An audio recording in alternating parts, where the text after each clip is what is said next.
There we go. Haven't done this in a hot minute. Now, let's see if this comes on. There we go. Hello, ladies and gentlemen. I hope that y'all can hear me okay. Let me check my levels here really quickly. And perfect. Okay, cool. So, in case you're watching this after it's already been recorded, basically, I wanted to do a live stream just to edit the errata in Yu-Gi-Oh video that I keep bringing up like it's a bad habit. Because y'all obviously deserve the video, and I really want to get it done. So, hopefully my screen here hasn't paused or anything. Okay, we're good. Sweet. So we've got that. We got this. And I will... Does this... If I have this in a separate thing, does that come up or no? Okay, I don't think it does. Okay, so it only takes my main monitor. I have a dual monitor setup, so I want to make sure that you couldn't see me like browsing the web for fucking pictures for this stuff. I got myself a little bit of my Crown Royale cherry. We're going to be chilling. Hey, man, you doing good? Hey, what's up? Gillette, I think that says Gillette Yu-Gi-Oh! I don't have my fucking glasses on. I probably should have grabbed those before I started streaming. But anyway, we're going to be chilling out. We're going to be talking Yu-Gi-Oh! We're going to be talking my thoughts on the format and stuff. We're going to be talking about Genesis format. Really, whatever it is that y'all want to talk about, we can, of course, talk about while I edit this errata in Yu-Gi-Oh! Video. So y'all will get a little sneak peek for those of y'all who tune into the stream to see how I edit my videos typically, how I do the retrospective stuff. And yeah, you'll get a little sneak peek at the video before it goes up either tonight or tomorrow. We'll figure that out as we go. Crush card pick. So, oh, it would help if I got my audio as well. Errata in Yu-Gi-Oh! Here we go. Cool. And y'all get to see why these videos take so long, because I have to go through and edit out all my bleeps and blurs and all the other crap that I screw up on. So if you're just joining the stream, be sure to smash the ever boo-boo stain off of that like and subscribe button as we chill out and hang out and have a good old time here. Hopefully, y'all won't hear... I should probably put my speaker down here, or else you're going to hear the reverb. Ooh, better yet, actually, I don't have to use my speaker. I can use... Ha-ha! We actually come prepared. I can use my AirPods as the towel on my chair falls on my back. Went for a run earlier today, and anytime that I do, I throw a towel on my back because my fat ass sits in this chair all day. I don't want my sweaticles all over my chairicle. Okay. So, I should be hearing new.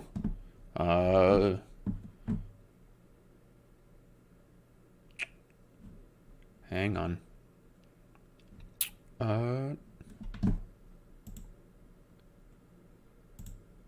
I should be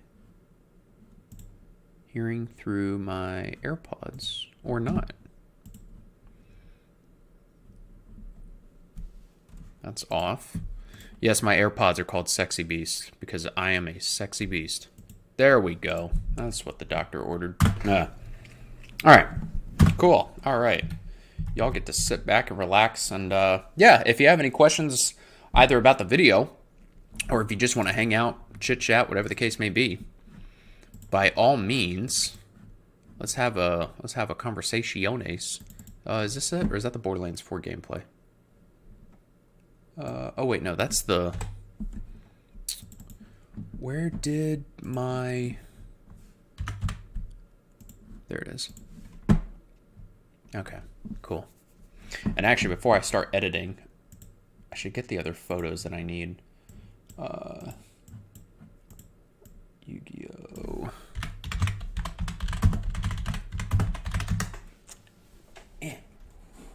There we go. That's better. It's been a while since I've used this secondary monitor.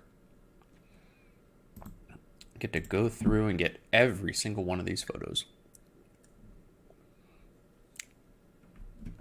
That is a WebMP file. I need me a damn JPEG.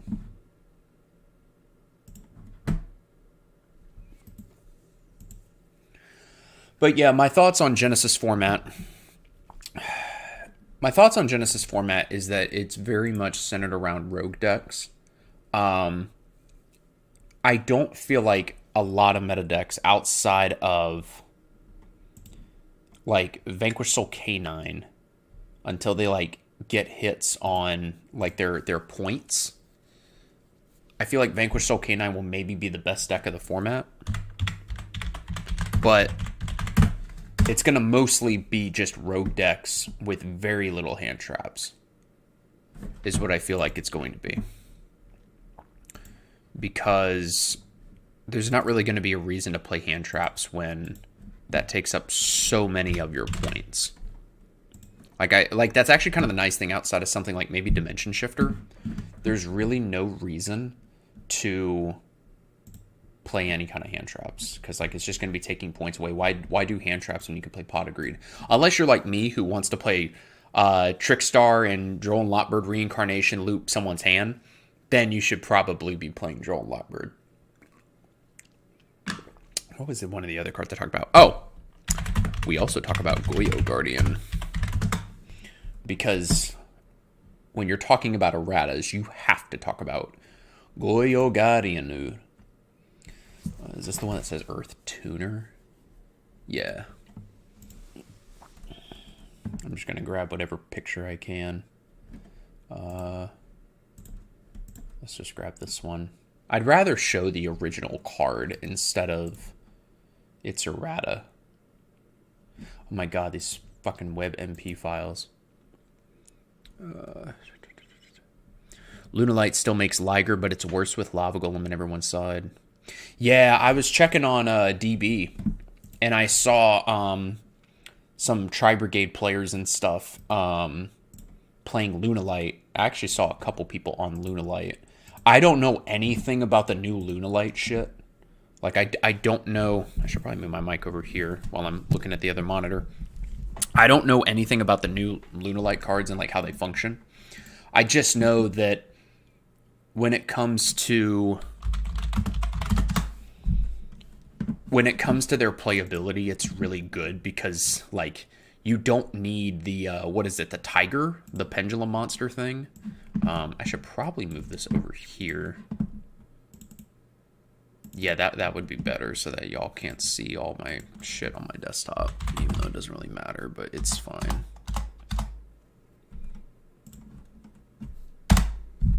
There we go. Yeah, so I mean, like Lunalight's a hell of a good fusion deck. And like even my buddy, he's mixing Dogmatica with Megalith. I don't know how good that's going to be. But that's something you can do in this format. And as someone who's a fan of any craft, if they don't touch point-wise to any craft, like anything, you could play 3 Pot of Greed in any craft, and then the deck's even better. You just play 3 of all the any craft cards with like 3 Pot of Greed, and just make your opponent crap all over the venue floor. Although you still gotta hope you don't go on a time, because the time rules are dog shit, but, you know, this is the world we live in. That's honestly the one thing that makes me not want to play Genesis format, because I really don't want to play Modern because of the new time rules. I would get back into Modern in a heartbeat if they got rid of the time rules. But that's like the one thing keeping me from wanting to play Genesis format. And I was really into Edison, but then my locals died. I found that out the other day. Like, just locals died off, and everyone that was playing Edison, like, it was a lot of Modern players, so they just went back to Modern, and honestly, it made sense. I'm not trying to talk shit about my local player base, but other than 2 players at that particular locals, like, everyone else was kind of bad at Edison. Like, it was fucking crazy. Because it's like, when you're so used to the Modern game of just, you know, dropping your pants and crapping all over the field with your hand, like, yeah, there's going to be a learning curve there. I was in that learning curve, but I had a couple good coaches, so like it didn't matter. Infernoble's been my deck of choice. It's not the best, but it costs no points and is ultra consistent. I feel like Noble Knight, like just in general, Noble Knight would be good because it's not like you need Isolde. Also, I think it's pretty funny that you can still play Neospace Connector with Aqua Dolphin and it's no points. That seems crazy. Let's see. We talk about Yugioh, talk about Catapult, talk about Crush Card. What the hell am I doing? I can just pull up my script.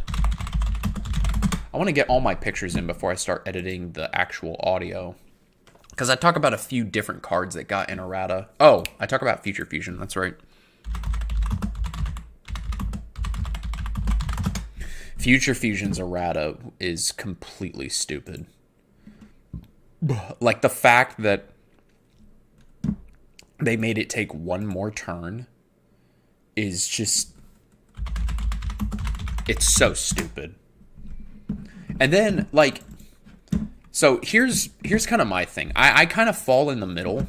At the same time, though, if Konami wants to errata something, I've kind of always been the impression of, although granted I don't really say this in the video, but I kind of take more of a middle of the road approach. At the same time, though, and I really should have said this in the video looking back on it, but at the same time, like I'm looking at it right now. The what's this called? Overload? Yeah, Overload Future Fusion. If you're going to errata a card and then release a retrain of it, then what the fuck was the point of the errata? Like, just don't even do the errata at that point.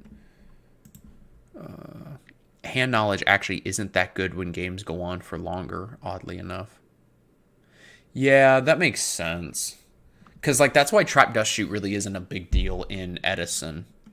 But the bigger issue in Edison is deck dev, as I've talked about in a video before. Because deck dev, like, you're hitting their hand for 3 turns, which is crazy.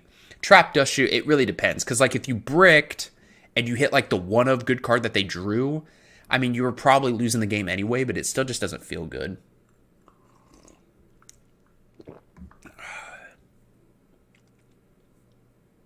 Sinister Serpent.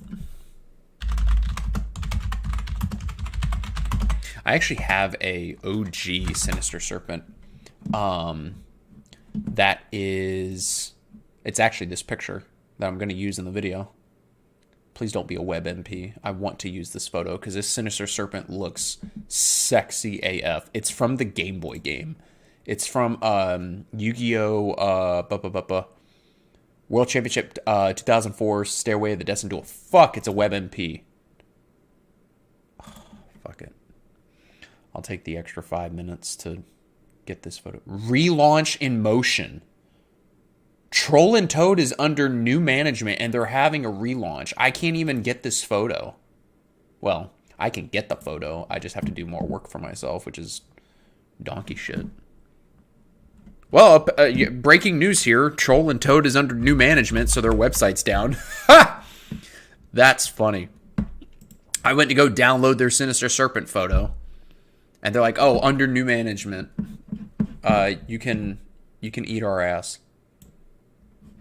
Give me a break. File. Save as. Serpent pick. That's going into the desktop. Oh, God. Oh, God. Serpent.png. Yeah, this one. Look at this. This serpent is sexy. Hold on.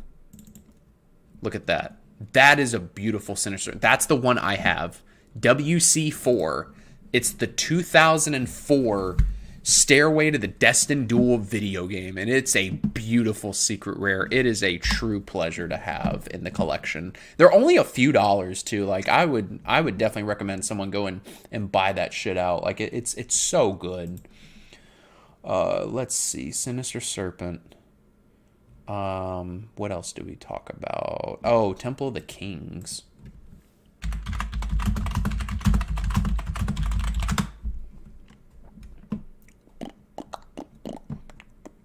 Let me check on the stream here. Is the stream okay?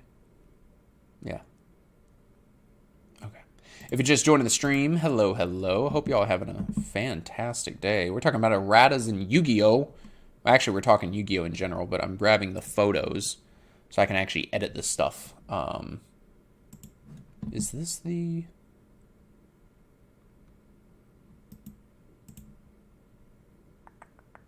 What's with these WebP files? Like, seriously. It looks so ugly. Okay, what is going on with... Okay, my OBS just disconnected. That's weird. Did the stream die? Okay, that was weird. Anyway, if that cut out for some reason, my OBS said that it had disconnected and then was reconnecting. But in the what I was saying was that in the Kaiba briefcase, they used the New Age Vanilla Monster like white blonde gloss on the card instead of like the darker tint foiling, and it's the biggest thing that bothers me about the card. About the cards, rather. Like, they still look good. I mean, they're worth $300 a piece, but...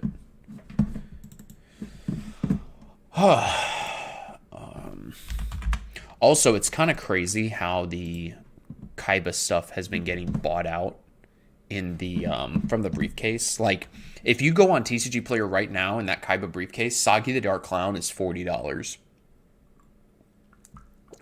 Sword Stalker is $50. And that is absolutely bonkers to me. Crush card. I think that's everything. Oh, Ring of Destruction. So what do I need? I need Ring of Destruction, Democ, Brain Control. Brain Control. Okay. Brain Control, Democ.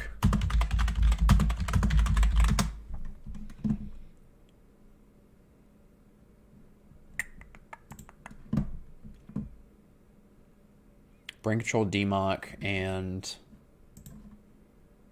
Fuck, what was the other one? Brain Control, Democ, Ring. Brain Control, Democ, Ring.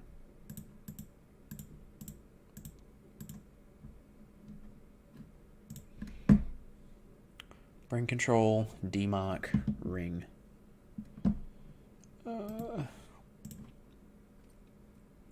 Why does it take so long for my PC to, like, save a photo?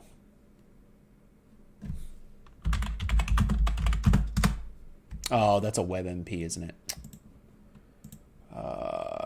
Damn. Want to use the Ultimate Rare, too, because the Ultimate Rare looks so good.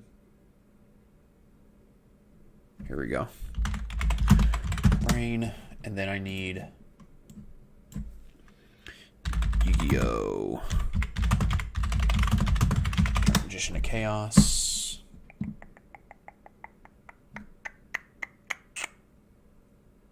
Ooh, look at this classic one. That looks nice. See, even the foiling on this Democ looks so good. Oh my god, I gotta get a snipping tool again.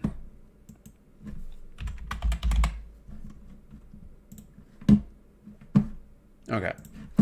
Boom. Boom. There we go. Save as.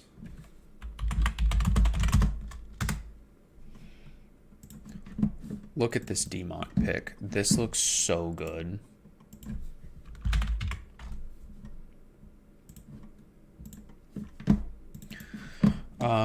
Where is it at here? I think that says Democ. Look at this Democ. Does this Democ not look astounding? That looks so good. Like, why did they have to, like, go with this new age garbage where it just looks so bad? Alrighty. Is the stream okay? Yes, the stream is fine. My OBS disconnected and I'm, like, so paranoid. Okay. We're good. I don't know why it wasn't live on my end, but okay. Okay, so I need Ring of Destruction.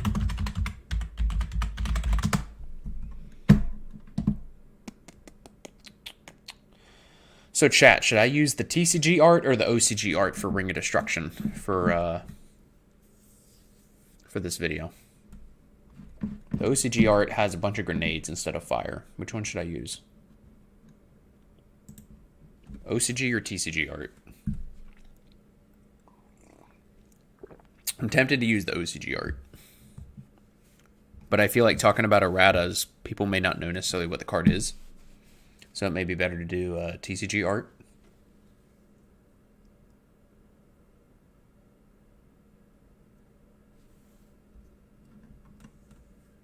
TCG art? Sweet. TCG it is. these fucking WebMP files, bro.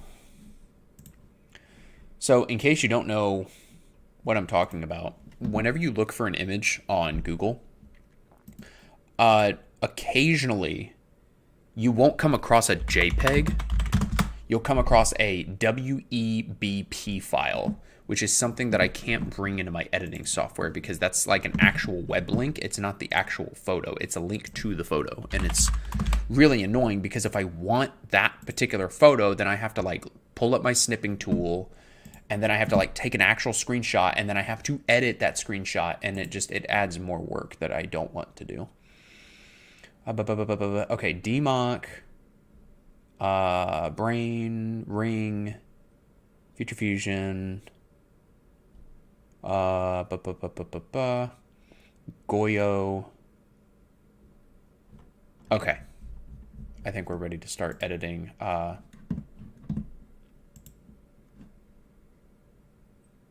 We are ready to start editing this actual thing. You're not allowed to make fun of my flubs, chat. You're not allowed. That is not allowed here. Do not do that. 3. We're just going to ignore that I cleared my voice there. If you've been out of the game...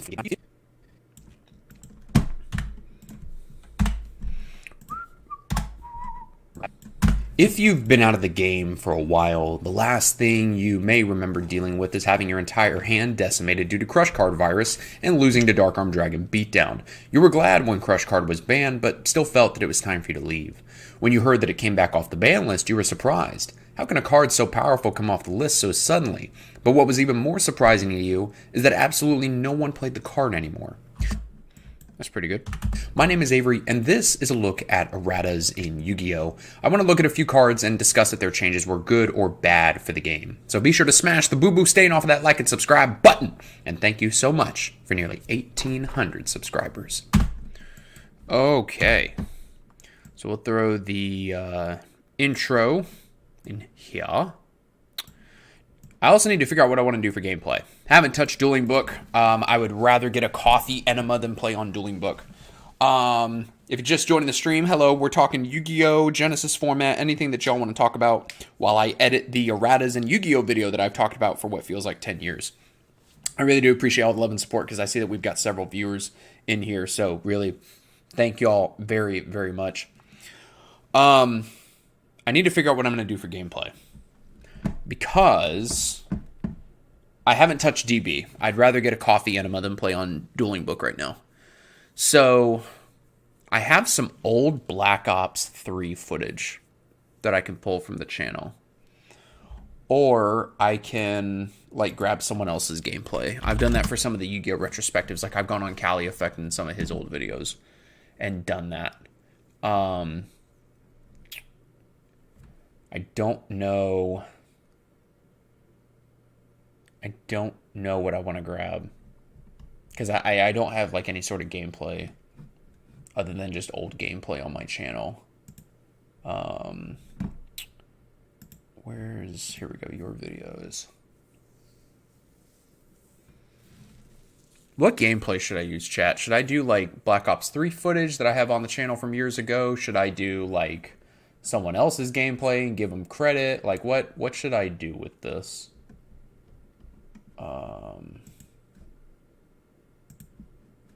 Here we go.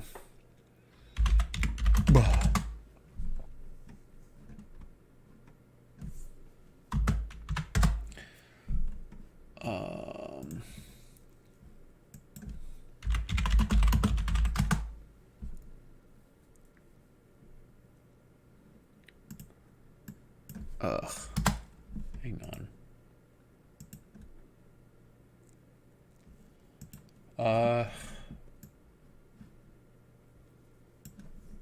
What's up, A? What's up, Lauren G? Good to see you. Thank you for joining the stream. I don't know, chat. What should I do for gameplay? Because I don't have anything saved up on EDO Pro. I've kind of gone through all my footage on that. Like I said, I don't want to play on Dueling Book right now just to get footage. I would really rather do anything else in this world than play on Dueling Book.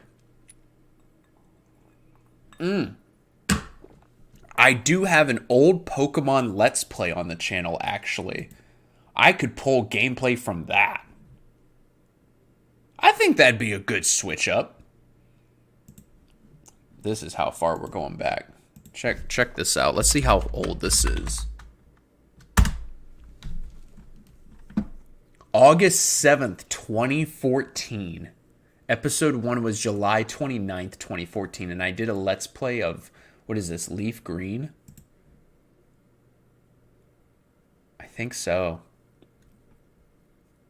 Oh, no, I did an episode of Pokemon Glaze that didn't go anywhere.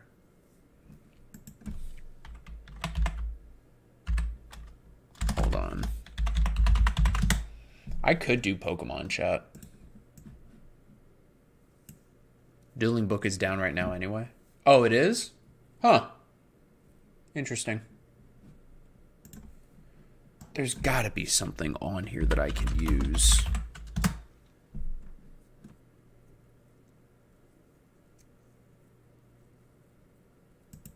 Ha.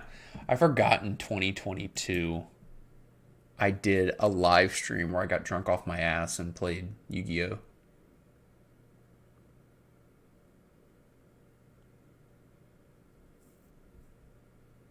Oh, I've got Spyro gameplay. I can do that. Yeah, let's do that. That'll be cool. That'll be a little different. I need to remember how the hell to download this now.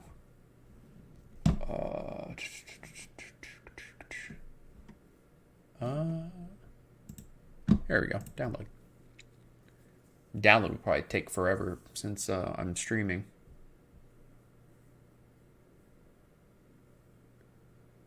Oh God, if it's gonna take too long. Nope, never mind. Nope. It's gonna take an hour. I'm not streaming for an hour to watch this thing take forever in a day.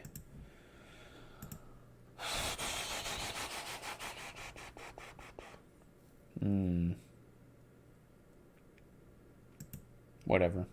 I'll think about the gameplay. I don't know what I want to do yet. But I'm not going to waste my time. 3, 2, 1.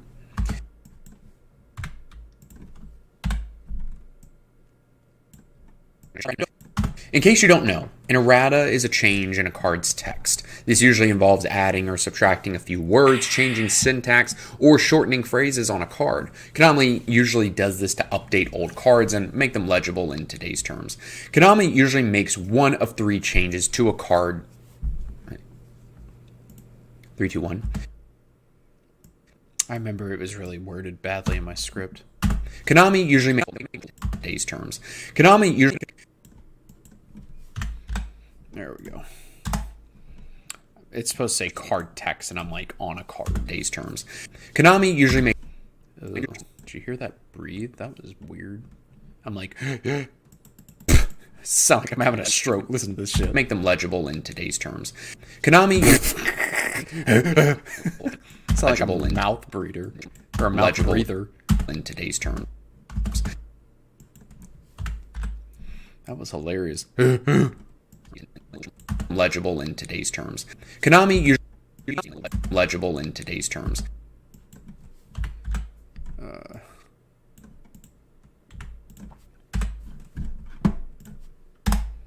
How are y'all liking Genesis format? Have y'all been playing a lot of it? You just been taking it easy? I've touched it a little bit, but haven't really fully gotten it. Make them legible in today's terms. Konami usually makes one of 3 changes to a card. Text, depending on a few factors. Oh, 3, 2, 1. Konami usually makes... Did I just do all that editing to have to cut it out anyway? Konami usually makes one of 3 changes. Konami usually makes one... I did.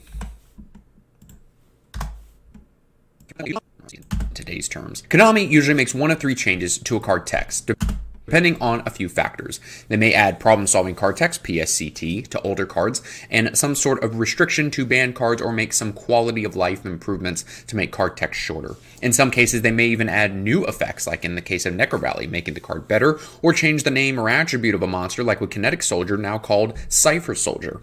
I'm not showing Necro Valley and Cypher Soldier in the video for that. For context, I will be specifically talking about cards that received an errata that added a restriction or condition of some sort that caused the card to fall out of favor. I will compare their previous and current effects and try to explain why they may not work as well as they used to. I also want to explain whether I agree with the errata or if it's just unnecessary. Ugh, I sound like I'm coughing up a hairball. Agree with the errata or if it's just unnecessary. I have my AirPods in and it sounds like someone is like shuffling around in my room in the background. And I remember what I was doing. I was moving my fucking chair. But I'm like, holy balls. It sounds like someone's having a stroke in the background. Ugh, that's attractive. 3, 2, 1. God.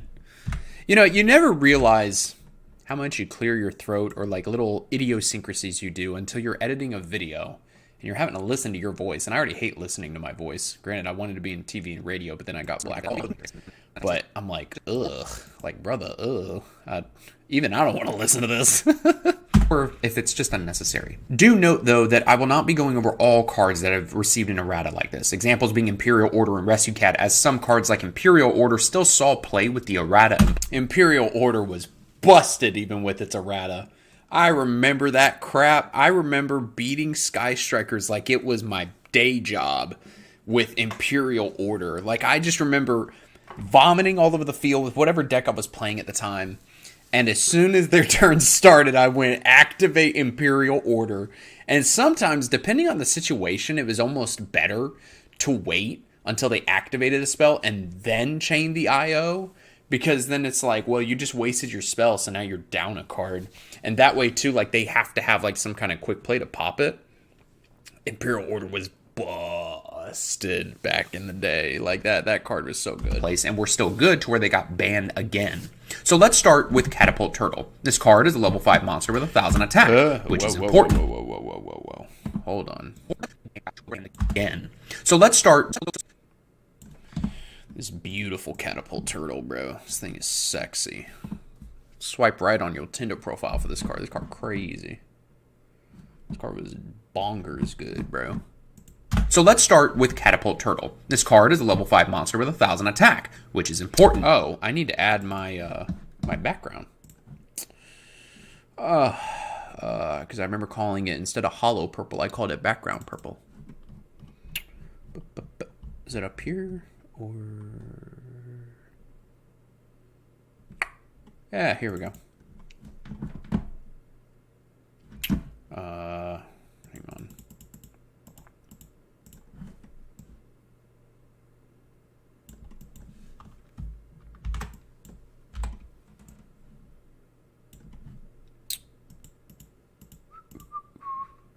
Here.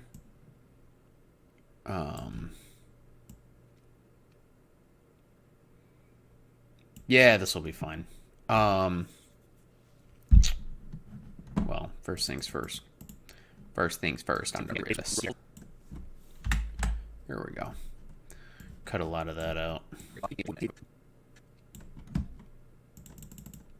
So let's start with Catapult Turtle. This card is a level 5 monster with 1,000 attack, which is important. While on the field, you contribute a monster to inflict damage to your opponent equal to half of that monster's attack. Now, you can only use this effect once per turn while Catapult Turtle's on the field. Now, if you find a way to loop this... Which one did I get? I'm not really going to care about the wording on it. Ugh, hang on. I may have to... There should be a way I can get rid of that. Isn't it like Control H? Nope. Nope. Don't know how to get rid of it. Oh. Hang on.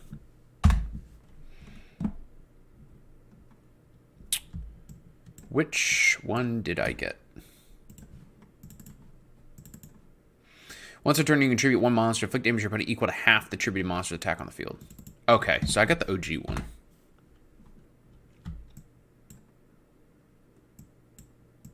It's a little large.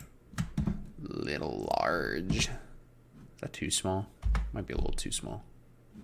This is what I go through every time I want to edit a damn video, chat. Here we go. Beautiful. card, it's possible to use this effect over and over again, burning the opponent out of a fair chunk of their life points. Finding a way to summon it repeatedly onto the field is hard, however. Now, prior to its errata in Duelist League 18, this effect had no once per turn clause on it. If you had a way to special summon monsters indefinitely, it was possible to use its effect infinitely. This card was popular in an FTK that utilized Magical Scientist. Using a card like Last Will hoped you get out either one of these two monsters. Then, by summoning fusion monsters and launching them with the turtle, you can burn the opponent for at least 8,000 damage. In this case, I agree with the errata because it helps limit FTKs. 3, 2, 1. Let's see. Yes, I use Edius to edit my videos. It's what I used back when I worked in television. And so, by using that, yeah, it was just good editing software. I enjoyed using it, so I just stuck with it. 1,000 damage. In this case, I agree with the errata because it helps limit. You can burn the opponent for at least 8,000 damage. In this case, I agree with the errata because it helps limit FTKs. 3, 2, 1.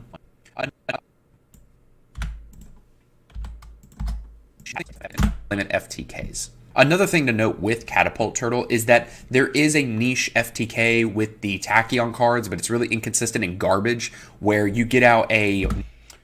I know that an ad just played, so I want to repeat myself real quick in case anyone missed it. But Edius is the video editing software that I use. I used to work in news, TV news. So I ended up just buying the software. It's not free. You can use a trial version, but I just ended up buying it. It was a couple $100. I really enjoy it. There's a lot of different stuff that you can use. Like, I know that some people use like Sony Vegas Pro and stuff like that. I prefer Edius just because there's a lot of cool stuff that you can do with it. Not really good for image editing, like picture editing, but when you buy Edius, that couple $100 comes with like graphic design and things like that. I don't know anything about graphic design, but I think it's a really good software. So is it free or paid? It is paid. It was a couple $100, but that gives you the full suite. So Numeron Dragon with like 16,000. Rewind this here. Where you get out a Numeron Dragon with like 16,000 attack, and then you use the Catapult Turtle to tribute it to deal 8,000, but no one really plays that, and it's gimmicky at best. Next up here is Sinister. Sinister Serpent. Do do do do do. Do do do do do do do do do. Next up here, oh, look at how beautiful this Sinister Serpent looks, bro. Looks fantastic, baby, fantastic. Cut off some of the card. Okay. How's that look, chat? Look at that. Looks beautiful. Stunning. That is such a nice looking Sinister Serpent, bro. Put that on your Tinder profile. You'll get some hits. Is Sinister Serpent. It's a level 1 reptile that during your standby phase allows you to add it from the graveyard to your hand. During the opponent's next end phase, you need to banish a Sinister Serpent from the graveyard. Now, with the way the card works, it means that you can use this card a total of once. This is especially relevant if you use it as intended, which is paying for cost. Since you would usually have this card in the graveyard at the end of your turn, it would more than likely be banished.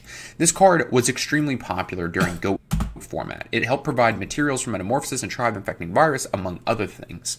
Now, prior to its errata in Premium Gold Return of the Bling, Sinister Serpent did not have the clause requiring that you banish a copy of it, you return it to the hand.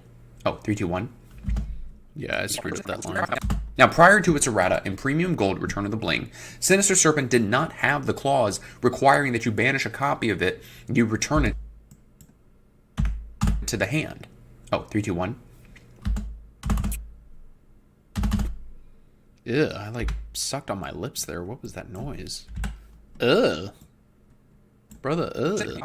You banish a copy of it, you return it. Prior to its errata in Premium Gold Return of the Bling, Return of the Bling, Sinister... Whoa. Now, prior to its errata in... Hang on. Infecting Virus, among other things. Why do I sound like such a mouth breather in these videos? I'm like, my good lord. and tribe infecting virus, among other things. Prior to its errata in Premium Gold Return of the Bling, Sinister Serpent did not have the clause requiring that you banish a copy of it if you return it to the hand. Because of this, it meant that it would be able to act as infinite material for the cards mentioned above. It could also help block one. Yes, I am live. Attack per turn to try and draw into better cards. With this in mind, I don't think this card needed an errata. There are some cards that can easily deal with this recursion, such as like Called by the Grave or DD Crow.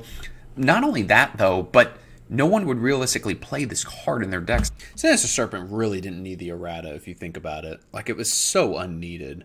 Like, back in GOAT, it was used to pay for costs for, like, Graceful Charity and Tribe and all that. To put the errata on it, because when it came out, I think that they put the errata on it, I want to say, like, a decade ago. And when they put that errata on it, everyone was shocked because they're like, the card is already ass. Like, why even put this errata on it? Like, in fact, technically, now that I think about it, you can use the card more than once, but it's like every other turn. Because, like, based on the wording of the card, like, if you don't have a Sinister Serpent to banish in the grave, then, like, you don't have to, I think. Either way, the card's terrible to help pay costs since it only comes back during your next standby phase. Not only that, though, but no one would realistically play this card in their decks to help pay costs since it only comes back during your next standby phase. 3, 2, 1. Next.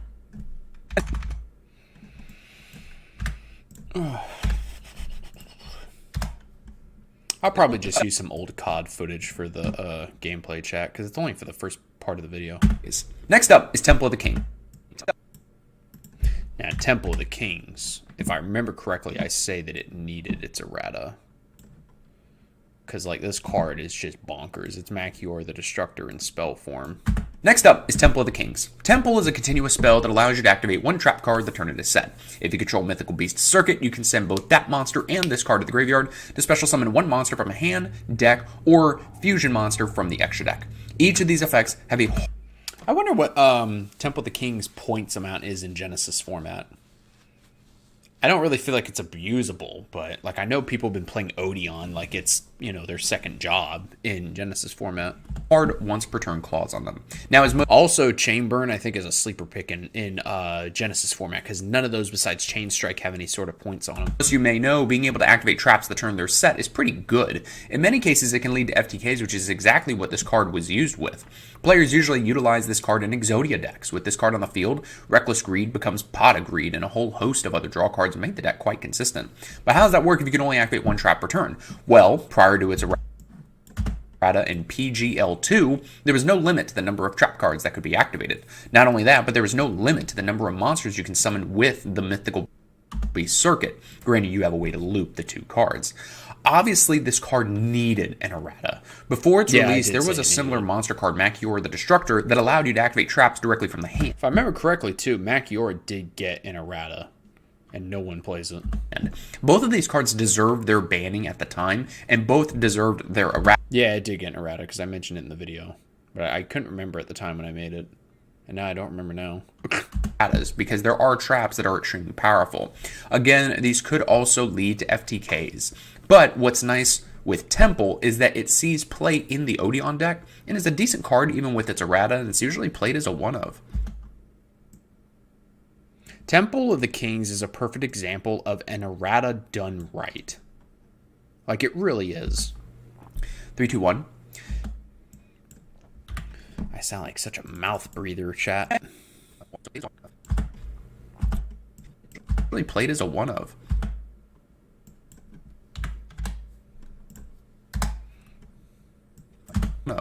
Now we got to talk about the infamous Crush Card Virus. Yes, Crush Card Virus. What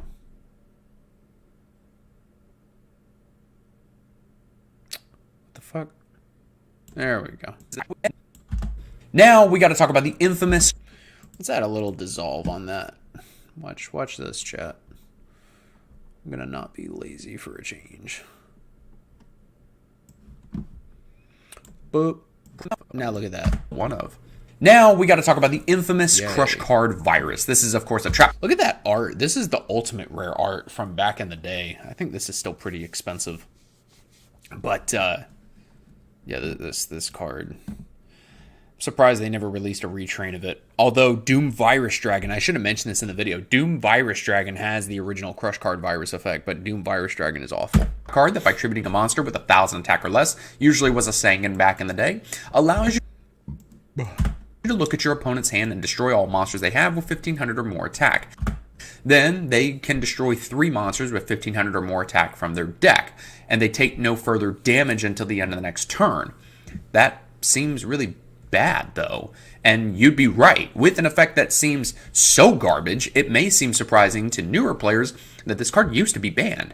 During the time that it was widely used, it had great reason to be banned, and it was mostly just a prize card until it got reprinted in, I believe it was Duelist Pack Kaiba. One of the decks that most popularly used it, though, was Teledad, which I remember going against. I remember going to my first local in 2008, 2009. It was 2 weeks because I went to 2 locals, and then on that third locals, they changed the name of the fusion deck to the extra deck. And I remember Teledad was such a monster, bro. Like, that deck was wild. Dark Arms were 250 a piece. If you had Crush Card, you were all but guaranteed to top or even win any regional that you walked into. It was a wild time, man. Like, if there was ever a time where Yu-Gi-Oh was going to die, it was going to be here. Like, Teledad was insane. If you managed to open this card as well as a target, it was possible to win games against the opponent right there on the spot. However, due to the fact that the only way to receive... I forgot about that long pause. However, due to the fact that the only way to receive... What did I pause for?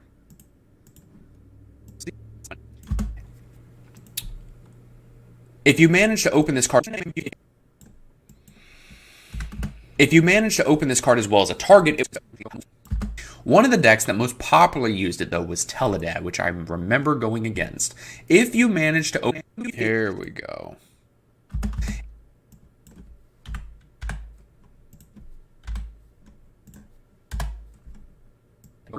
Remember going against. If you manage to open this card as well as a target, it was possible to win games against... I sound like such a mouth breather, chat. Good lord. Against. Sound like I'm about to dive into a pool. Against. If you manage to open this card as well... God, that sounds awful. Going against. Here we go. Going against. If you manage to open this card as well as a target, it was possible to win games against the opponent right there on the spot. However, due to the fact that, as I said, the only way to receive it was through a Shonen Jump win, which predated YCS's at the time since it was a prize card, it wasn't available to the general public for a while, and Konami banned it on the September 2009 ban list. Side note, since we're talking about Shonen Jumps here, if Konami wants to have these new shitty time rules, can we please go back to the days of when Upper Deck ran Yu-Gi-Oh! And invites would pass down? Like, if you're going to implement these changes where these time rules are just awful, have the invites pass down so that even if you get some jerk who just wants the double match loss to screw you out of an invite, it doesn't matter. Can we please have that, chat? Like, I can't think of any reason that that's a bad thing. The invites passing down, I think, is a fantastic thing. Like, okay, you didn't get top 8 or whatever. Like, at least you still get your invite. Like, at the end of the day, that's all I shoot for. Or shot for, I guess now, past tense. Like, I didn't care about getting a crappy rubber mat that I can buy for $20 online and a deck box that, like, you could go on Temu and get a better looking one. Like, to me, that's the better idea. Is just let the invites pass down. I think that that's just a better idea. Now, prior to its 3, 2, 1. Now, prior to its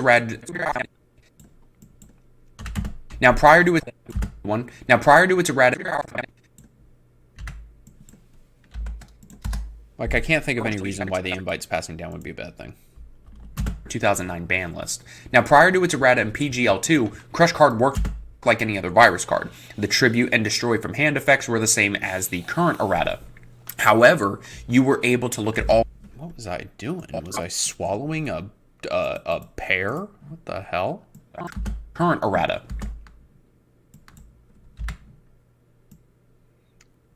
I record these a couple days in advance, chat, so that by the time I edit these, I'm like, what was I doing? However, current errata.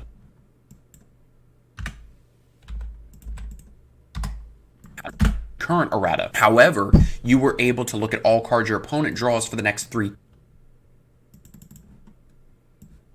turns and pop monsters with 1500 or more attack. So when the card came back on the April 2015 ban list, it had already received its errata in that set. Now, the most recent errata of this card is most likely meant to prevent players from using the card today. Many decks today rely greatly on graveyard effects, so this card allows the opponent to basically use Foolish Burial 3 times.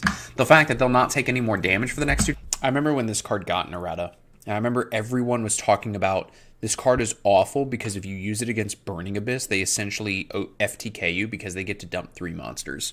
And now Burning Abyss is trash. Turns is just icing on the cake. This card is really a toss-up for me personally. With cards like Triple Tactics Thrust existing in the game, this card seems like it'd be a busted target for it. It really is. It's a toss-up because like it's so broken, but yet it needed the errata. Like, as I explained in the video, but like this card got absolutely decimated with its errata. If it didn't have the errata at the same time, though, outside of some niche side decks, I doubt this card would even see play. Perfect example in the current meta right now, Crush Card doesn't do anything to Yummy because all their monsters are less than 1500. Yeah, Crush Card is terrible in today's game. 3, 2, 1.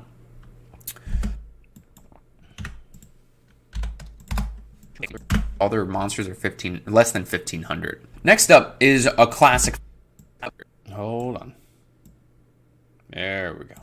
Next up is a classic favorite of mine, Ring of Destruction. I love Ring of Destruction. Such a good card. Less than 1500. Next up is a classic favorite of mine, Ring of Destruction. This is a trap card that allows you to target a monster opponent controls that has attack less than or equal to their life points. If you're just joining the stream, be sure to hit that like button. We're just editing this errata video I've been talking about for the longest time. And we're just hanging out talking Yu-Gi-Oh! Whether you got questions, comments, maybe you want to talk about Genesis format, by all means, let's have them conversations. This is just a chill stream, chat. You destroy it and then burn yourself for its attack, then burn the opponent for the same damage, and you can only activate it during the opponent's turn. Now, while a few burn decks here and there have utilized this card, especially Chain Burn that my dad absolutely loves, it is... Shout out to my dad, by the way, for getting, what was it? He made day 2. He made day 2 of YCS Miami when One Day of Peace was at 3 and he lost to Windups. He also got cheated by a player who used Mono Glacia's effect multiple times to loop his hand when it's a hard once per turn, back when hard once per turns weren't really a thing. But yeah, he made day 2 with Chain Burn at YCS Miami. I look back on that now and I think, damn, why didn't I do a deck profile on that? That would have blown up. Could you imagine if a Chain Burn deck made day 2 of a YCS in 2025? It'd be crazy. It is nowhere near as widely used today. This card was extremely popular during GOAT format and it helped provide a quick push for game. Tributing off your BLS for 3000 damage was really good. Prior to its errata in, once again, PGL2, we got a lot of erratas in that set. The card could be activated during either player's turn. Not only that, you had no restriction on the monster you could choose. So you could target your own monster and not have to worry about how much attack it had. This was the main reason it was so popular in GOAT. You can make a tactical self-destruction to win the game. Now, I overall agree with Konami's errata here. Prior to it, it was possible to end the game in a draw. Because of the fact that it burned both players simultaneously. With this errata in place, it makes it so that in the event that you and your opponents have the same life points, you lose life points first, thus losing the duel. Now, if there is one thing that both players in Konami hate, it's ending games with a draw, as seen with the latest dog water time rules that I'm not going to get into in this video. These time rules are awful. Next up, we have... I don't know why Konami thought those time rules were a good idea, man. Made me quit the game, that's for sure. Next up, we have Dark Magician of Chaos. Dark Magician of Chaos, dude. Boop. Edit that. Look at that beautiful art, chat. Ultra rares just hit different. They really do. Look at that. That looks gorgeous. Gorgeous. I don't know if that's really high definition, but it gets the job done.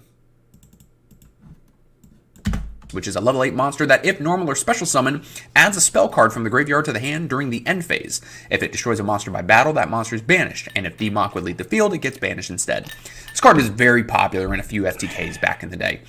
One specific combo involved our favorite burn card, Cannon Soldier. So by tributing D-Mock, which gets banished, then finding a way to special summon D-Mock continuously, it was possible to infinitely burn the opponent.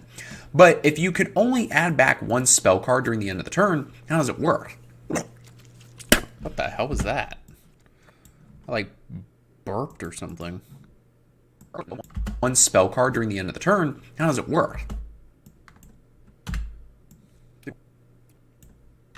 But if you can only add... There we go. Turn, how does it work? But if you can only add back one spell card during the end of the turn, how does it work? Well,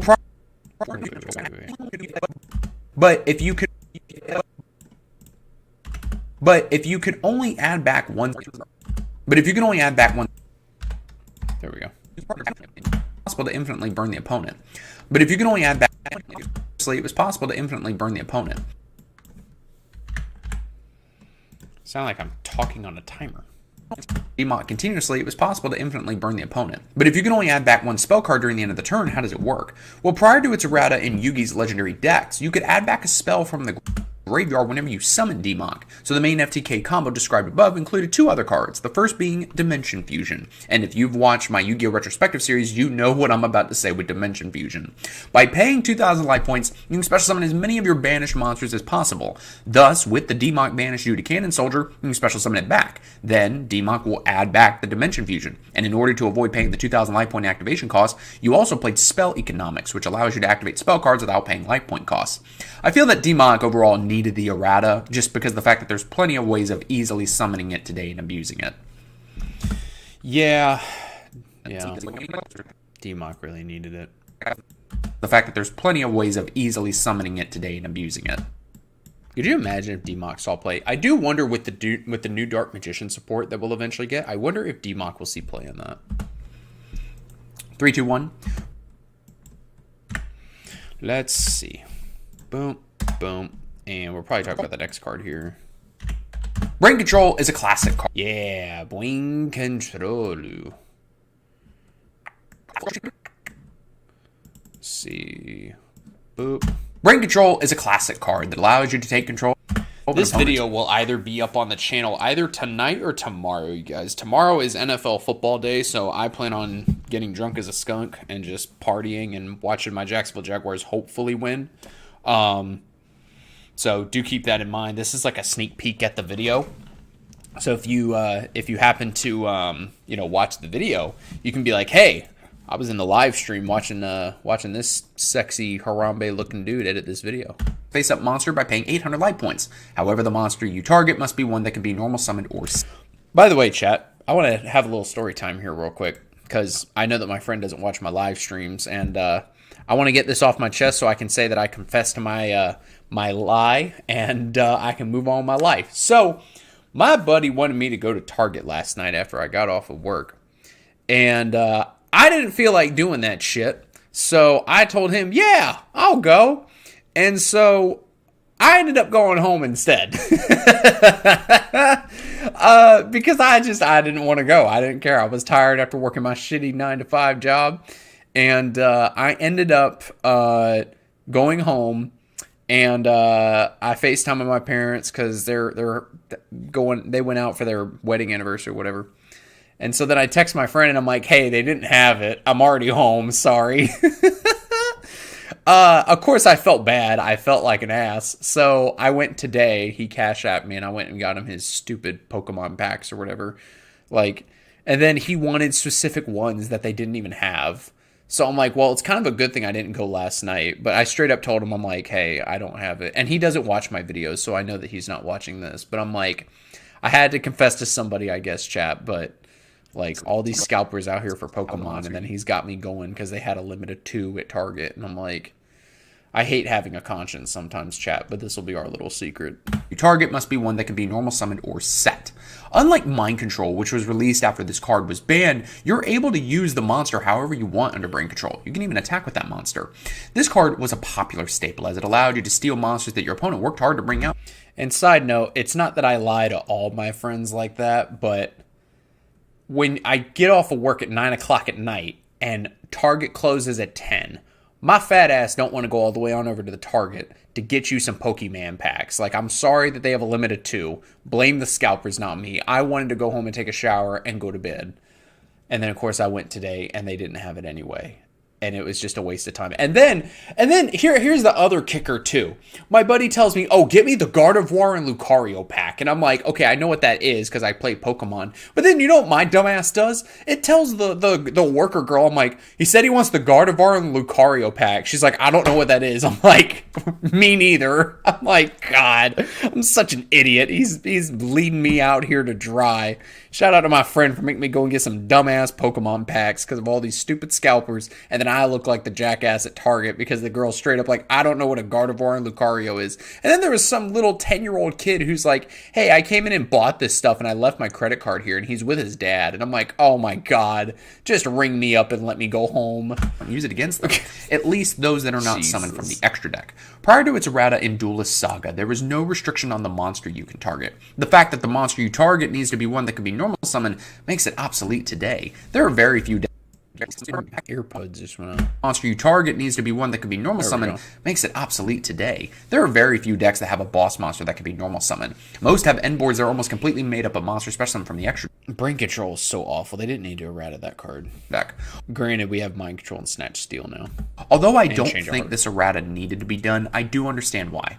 We already have Mind Control and Change of Heart and Snatch Steal, so I could see why something like Brain could be a bit much. Hell, there's even a monster that can search Brain Control today. I think that's kind of cool that they're releasing monsters that search old school cards. Like we have like a Manticore, a Darkness Retrain that searches Smashing Ground and stuff. I think that's pretty cool. 3, 2, 1. Can search Brain Control today. Let's see.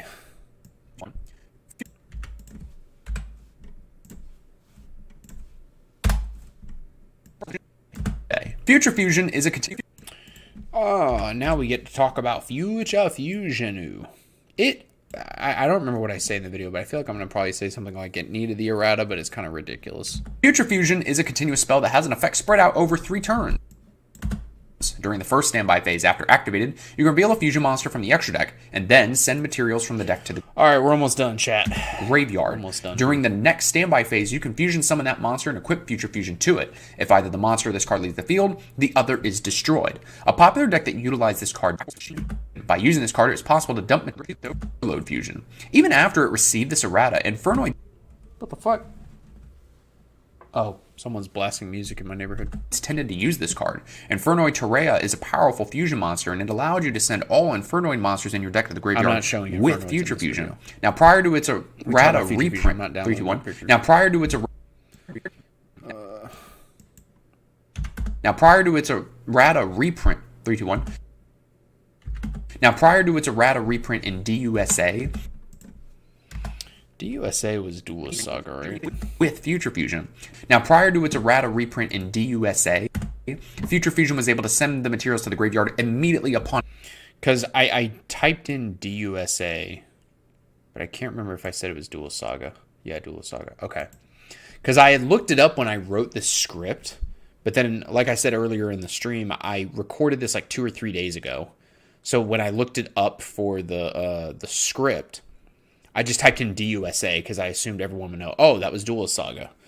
But I couldn't remember. Activation. It doesn't help that I record this and then like 2 or 3 days later, then I decide to edit it. So I don't even remember what I said. It's for this or why I sound like I'm a mouth breather. With like every cut, I'm going, this reason I feel that Konami felt that it was necessary to change the card in some way before bringing it back. Machine decks would become too powerful. If you think about it, DUSA had a lot of erratas now that I think about it, because we had Future Fusion and a few others in this list. Because they could send their materials directly to the graveyard. Infernoids would be greatly boosted as they require monsters in the graveyard. or to function properly, not to mention other fusion decks like Tier Element or even 60 card piles that use fusion monsters. Fun fact, there was actually a machine deck back in the day that played Jinzo and like Jinzo Returner and things like that. I believe it also used Future Fusion, and I remember right after that player won this YCS, I want to say it was in early 2010s, just to make sure. Things like that. I believe. Okay. Y'all are hearing what I'm hearing. Okay. 11, something like that. I remember a bunch of people came out and said that he stacked his deck and was a cheater and that his deck was actually inconsistent.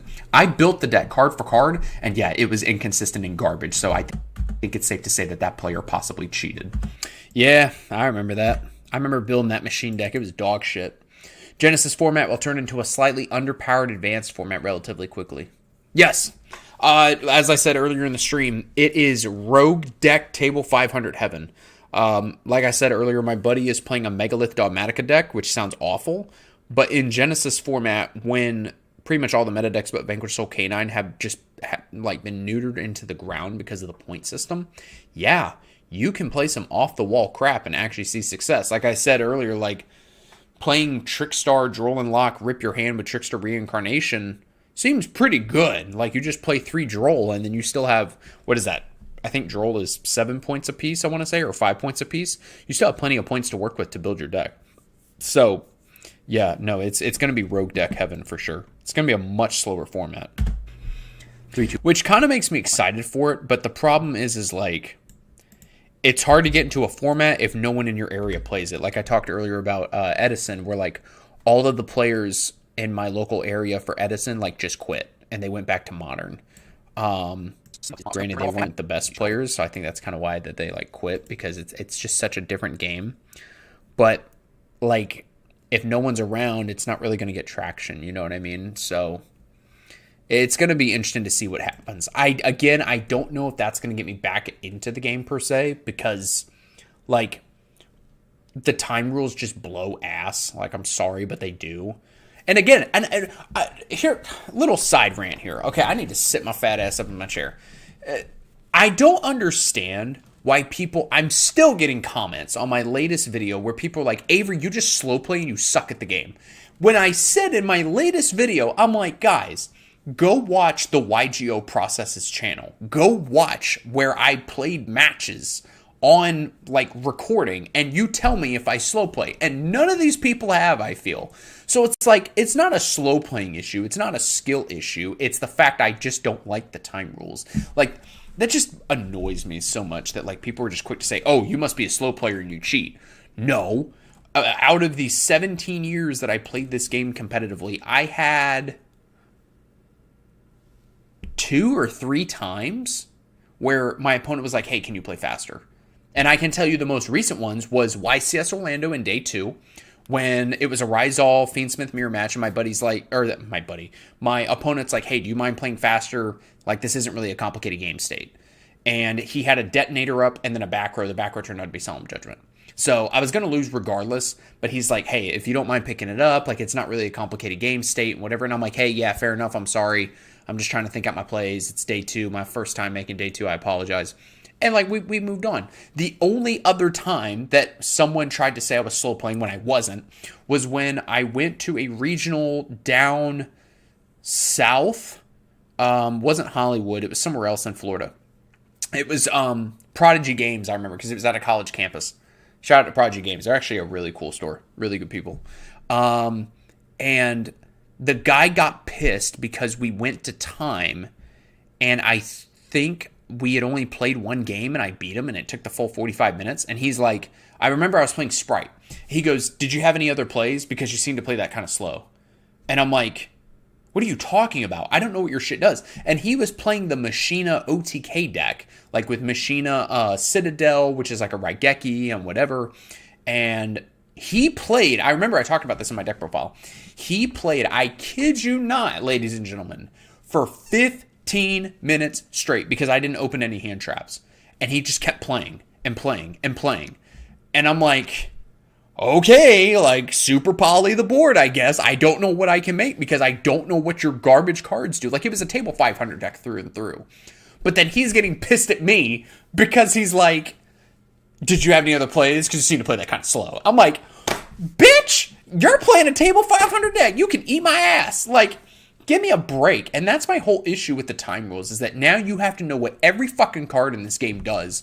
Or like you just accept that you don't know the game state and then your opponent can just cheat you. Like I mentioned earlier with my dad getting cheated by the player who was playing Mermail at YCS Miami in like 2012 or whatever, where he made day 2 with Chainburn. And the guy used Mono Glacia multiple times in a turn and ripped his whole hand apart. And you can't do that because it was a hard once per turn back in the days, and hard once per turns weren't really a thing.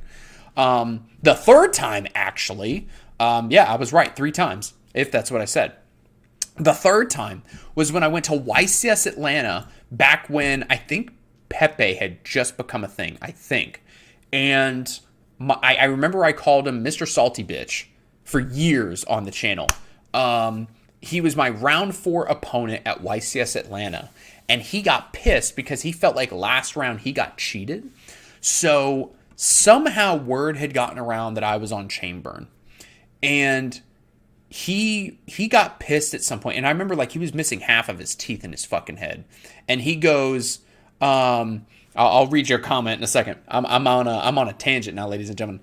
I remember him looking at me with half of his teeth missing, and he goes, "Come on, Chainburn," as he's like shuffling his hand. And I talked about this in my original deck profile on the channel years ago. So like I said a bunch of back row and whatever, and then like a few turns went by. I think like we got done with one game or something. And I was like thinking on, all I had done was like drawn for turn, and like I was gonna activate Reckless Greed or something. And then he's like, "Oh no, you're slow playing, judge." And he calls a judge over, and I'm like, "Oh my god, this guy." The judge comes over. He's like, "What's the problem?" He goes, "My opponent's slow playing me because he's taking too long and blah blah blah." I'm like, "Okay, so judge, here's what happened. I literally drew for turn. I looked at my hand and I looked at the board, and I was starting to make a play." And I was going to lose, too, which was the crazy part. This dude was going to beat me. And so, like, the guy starts going off. No, you're slow playing me. I got cheated last round. Da. And then finally the judge is like, "No, it's a draw." And I'm like, "Okay, I'll take a draw. I was going to lose." So then my round 4 opponent's like, "No, I got cheated again." Like, he shouted it out in the whole venue, and he just quietly picks up his cards and walks away. And I've never seen him again ever since. This guy, I don't know if he knew me from YouTube at the time. I had a much smaller following. I had maybe 500 subscribers, if that. He's like, "What happened? Did the guy get pissed?" I'm like, "Yeah, he was pissed." And so for years I called him Mr. Salty Bitch. My round 4 opponent at YCS Atlanta gained the nickname Mr. Salty Bitch. So anytime someone got upset, I would just call him a Mr. Salty Bitch, because he was salty AF. I didn't know what his problem was. I mean, and I didn't care. I was happy to take the draw. I was going to lose. He was playing whatever kind of meta deck he was playing. People will get annoyed now if you don't know every card effect in the game in addition to its rulings.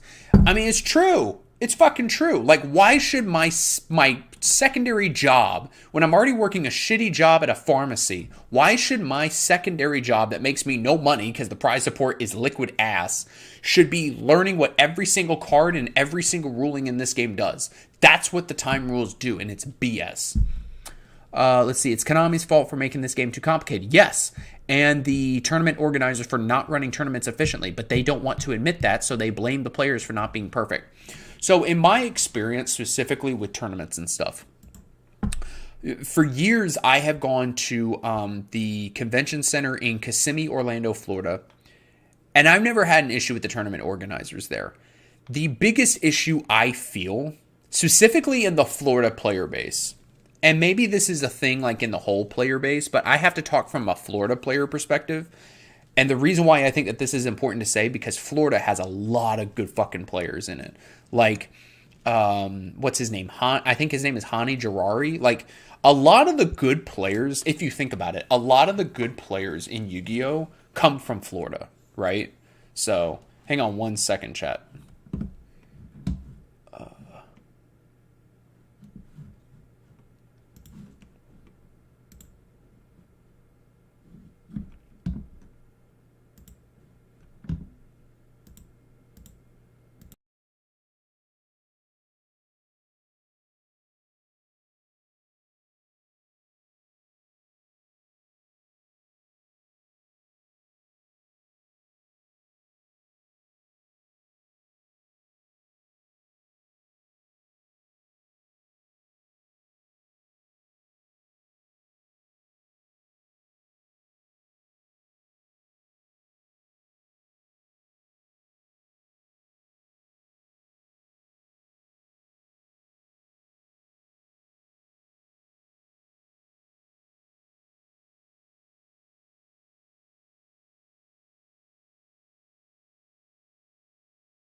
Okay. We are back. Let me make sure. Okay. There we go. Woo! That was kind of scary. I thought someone was breaking into my house, chat. It was my parents. I was sitting here talking, and then I have a bell on my front door, and I heard the bell ring, and I'm like, I know for a fact that I locked my front door. And it was my parents getting home, and it scared the shit out of me because I had the doors open. You may have even heard it in the recording, but I had my doors open because I was the only one here. And my parents got home, and I heard the bell on my door, and I thought someone was breaking into my house. That was a heart attack that I did not need in my life. Anyway, now that I'm done almost crapping all over the floor because I thought someone was breaking into my house. So my basically, long story short, my secondary job should not be to know what every card in the game does, right? And I think what I said kind of, speaks my mind. My locals don't always start now since the new time rules have been in effect. Yeah, I mean, that doesn't surprise me. It's going to affect a lot of people. Yeah, that doesn't surprise me one bit. I mean, I talked about in a video where, like, apparently a fight broke out at a regional. And in regards to the tournament organizers, I mean, I haven't had any issues with those in Kissimmee, so I can't speak fully. But I do know that a lot of good players come out of Florida, but a lot of those same good-ass players in Florida were mutually agreeing without saying anything to get a draw in the last round. So yeah, that's why I don't trust any of the pro players, because they're just, I'm sure a lot of them are just pieces of garbage. So I think it's safe to say that that player possibly cheated. By far the most useless errata on a... Alright, the final errata, Yugioh Guardian. Look at that beautiful ulti. You get some likes on your Tinder profile if that's your picture, chat. That's gorgeous. By far, the most useless errata on a monster is that of the infamous or famous Yugioh Guardian. Now, I'm not going to bother with having this section in the same way as the previous ones to talk about it because it's just an injustice against Yugioh. Yugioh is a level 6 synchro monster that prior to its errata, and once again DUSA, was generic. You can use any tuner and non-tuner monsters to summon it. Many players use this card in older decks, especially during synchro-heavy formats like Edison. If you destroy a monster by battle and send it to the grave, you can special summon that monster to your field potentially to use as a synchro material. It did come out in defense, but who cares? In most other decks, this was an interesting tech choice to have in the extra deck. In fact, this card... You also didn't have a lot of options for synchros back in the day. It was considered to be so powerful that Konami banned it on the March 2011 list. It was released again a few years later on July 2014. But Konami wasn't done with it. No. Despite the fact that not many decks were using it around DUSA's release, it received a one-word errata that destroyed its usage. It now required a fucking Earth tuner monster. Makes no sense. This errata was completely unnecessary. Makes no sense. The other cards in this video needed one badly in order for them to return to the game or to help limit their power. Yugioh had little to no usage anyway when it came back. It Once, didn't. 3, 2, 1. It didn't have any usage. Giving it an Earth tuner makes no damn sense at all. The worst errata ever. Konami's like, we don't want you playing with Yugioh anymore. You can eat our ass. Yugioh had little to no usage anyway when it came back. Once, 3, 2, 1. Came back once. Yugioh had little to no usage. I need to go to speech therapy or something. I can't speak. Yugioh had little to no usage anyway after it was dropped off the ban list. Yugioh had little to no usage. There we go. That's what the doctor and the editor ordered. Or to help limit their power. Yugioh had little to no usage anyway after it was dropped off the ban list. 3, 2, 1. Wait. It was dropped off the ban list. After it was dropped off the ban list. After it dropped off the ban list, my boys dropped chat. Or it was dropped off the ban list. So as Yu-Gi-Oh keeps growing, erratas overall... So as Yu-Gi-Oh keeps growing, erratas overall are necessary. As I explained before, Konami does erratas for a number of reasons. The most important reason is to update card text to follow PSCT rules, whether it's changing names, fixing mistakes, or in some cases, changing the way a card works. This last point is something that is... There's actually a errata that I read in an article on TCG Player a while back where it was an old plant monster, and it said you can, under no condition, tribute a monster for something. And it was a really weird card text. Like, I think it was obviously an error, but it said under no condition. It was really weird. It's a hotly debated idea. Some feel that cards do not need to have an errata that changes their activation costs or effects because they feel that... 3, 2, 1. Oh, I thought that beeping was outside. That's my oven. I was cooking a pizza. I forgot about this. I forgot about that. This last point is something...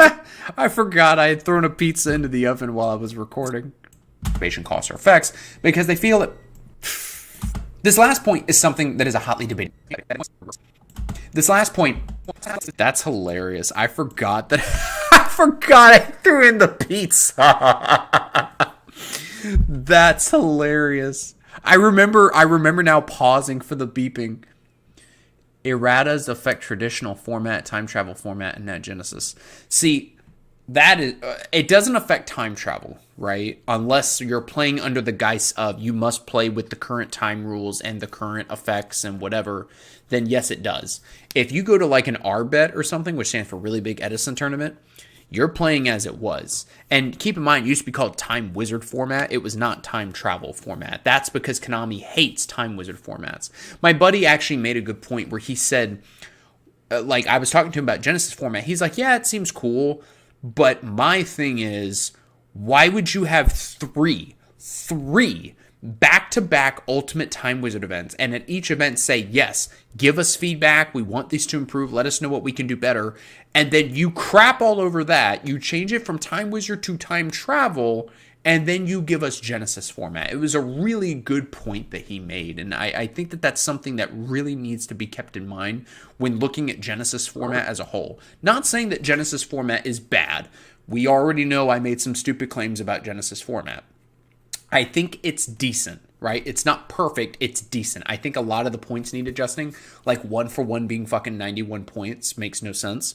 But keep that in mind that they had 3 Ultimate Time Wizard events back to back to back, wanting feedback, and then they just kicked all the retro players to the curb and said, screw you, we're making Yu-Gi-Oh! 2 that you've been asking for years, we're doing Genesis format, and have fun with it, Sugar Boo Bear. Time Wizard plays with old rules. Time Travel plays with the old card pool, but new rules. Time Travel is Konami's Frankenstein format.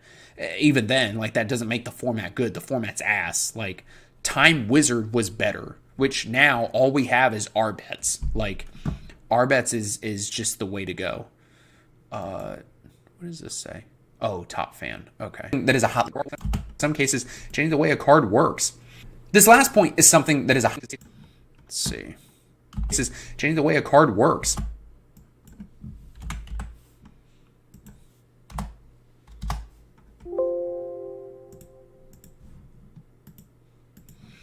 Hang on. Did the stream die? No, we are still streaming.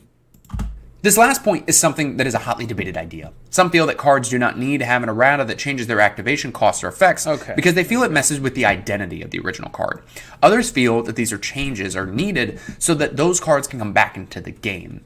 I don't go towards either side necessarily. However, as described above, there are examples where Konami goes too far in these changes, and this can result in cards we love being irreversibly changed for the worst. Hope you guys enjoyed this video. If you did, just fire. Guys, thanks for watching. I'll see you in the next video. All right. Cool. So we got it edited. I just need to figure out what I'm going to do for gameplay. I feel like I'm just going to honestly take someone else's gameplay and give them credit for it because I have no desire to go and play EDO Pro in the current format just to like get gameplay for what is what. 1:50. I need 1:50 of gameplay. Hell no. I'm sticking in some old Black Ops 3 footage. I'm absolutely doing that, chat. Let me see here. I know I've got it in here. Although this says Borderlands 4.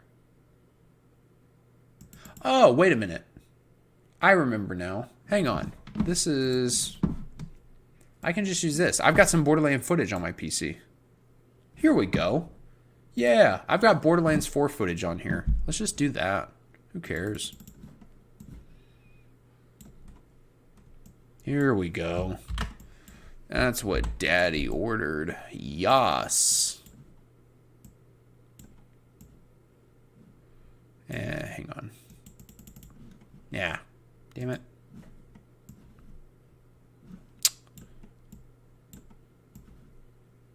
There we go.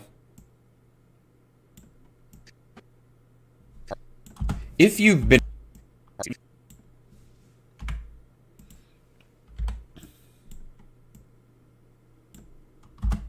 My name is Avery, and this is a look at erratas in Yu-Gi-Oh! I want to look at a few cards and discuss if their changes were good or bad for the game. So be sure to smash the boo-boo stain off of that like and subscribe button. And thank you so much for nearly 1,800 subscribers. All right. Boom. Boom. Boom. That'll play. In case you don't know, in a place, and we're still good to where they got banned again. So let's start with, there we go. We got our gameplay chat. And I hope y'all really know, like, seriously, thank y'all so much for, like, almost 1,800 subscribers. I know the uploads have been taking a while, but between me, like, probably losing my insurance at the end of the year and having to kind of get life affairs in order because cancer sucks, yeah, I really do appreciate all the support. Erratas in Yu-Gi-Oh! Final. Stream was lagging, now it's back.